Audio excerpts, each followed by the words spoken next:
Welcome to DIY Solar Homestead. Here we go. Got the new garden bed in. It's looking pretty good. These are the plants that were 2 for 1. They're pretty tall, pretty luscious. Got flowers on them. I have somewhere between 9 and 12 tomatoes, probably this tall, maybe a little taller. So the plan with this is, it took me a while to figure out what I was going to do. And had a lot of wind, lots of wind all weekend. So I couldn't put in a trellis here. I'm going to put in another fence, just like that one over there. So it's going to be pretty high.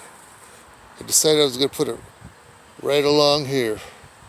It took me a while to figure out how I was going to do it, but I'm going to go ahead with the post hole digger and make all those holes. I'm going to plant them where the wind, it's not going to knock them over.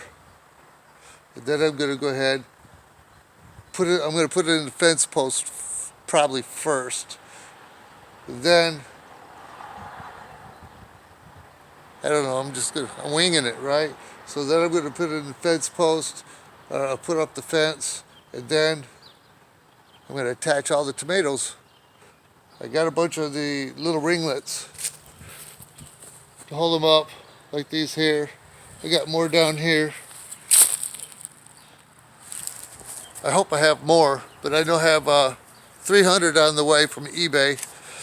I don't remember what they're called, but then I can just stack it up. If I could block the view from the road, maybe they won't notice if I put in 3 rain barrels right here and a couple fruit trees. I'm winging it. But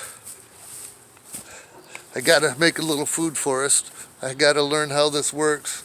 So by the time I get out into the country, hopefully before winter, because the market's going to crash, and that's just the way it's going to work.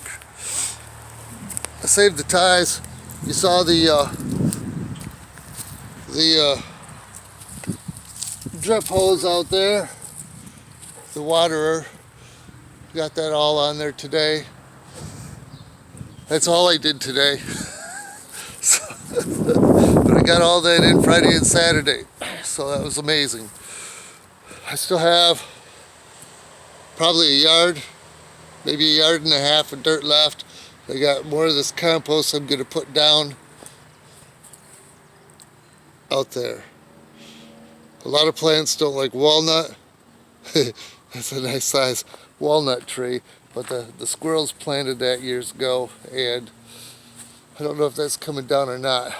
I might plant over there anyway, because this is not rooted into the ground. I got it on top of construction paper with 3 layers, so that won't harm the plants till next year. I still don't know which plants don't like walnuts, but if I take it down this fall, then that's another story. So I didn't know what I was going to do with that. It took me a while to walk around and just think about it, and I finally just put down 3 layers of construction paper side by side. I just went to town. I figured it out as I went, one step at a time. So that's all it was last year. So now it's back there and continued on over here. 4 more little beds. And then we're just gonna keep rocking on with the magic. And you have a solar gardening day. Oh yeah, the computer is off grid now. That would be the computer, the stove, the bedroom. There's a 4th item, I can't think of it. But everything's slowly going off grid, except for the lights. I like to use the light switch. Hi, you have a solar garden day.